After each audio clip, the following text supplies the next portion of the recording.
وہ علماء کرام. قطعاً کسی عالم کی غیبت نہ کرو، کسی عالم کا بغض نہ پالو، کسی عالم کی تنقیص نہ کرو. اس کی ذات کی تنقیص اس کے علم کی تنقیص ہے، اور وہ علم کیا ہے؟ کتاب اللہ اور سنت رسول اللہ صلی اللہ علیہ وسلم. آپ سیکھنے کے لیے محتاج ہیں ان کے. غیبتیں کرو گے، تحقیر کرو گے تو کیا سیکھو گے؟ کیا حاصل کرو گے؟ علماء جو ہیں دنیا میں اللہ کا شعار ہیں، جس کا احترام، شاعر میں سے جس کا احترام کرنا ضروری. من یعظم شعائر اللہ فإنها من تقوی القلوب. اللہ کے شاعر کا احترام یہ حقیقی دلوں کا تقوی ہے. نبی علیہ السلام کی حدیث ہے، حدیث قدسی، کہ اللہ رب العزت نے ان لوگوں کو جنگ کا چیلنج کیا ہے جو اللہ کے اولیاء سے عداوت کرتے ہیں.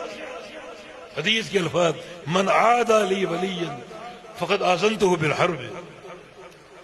جو میرے کسی ولی سے عداوت کرے گا اس سے میرا اعلان جنگ ہے. امام شافعی رحمہ اللہ اس حدیث کے تحت فرماتے ہیں کہ ان لم یکن الفقیہ ولیا فلیس للہ ولی.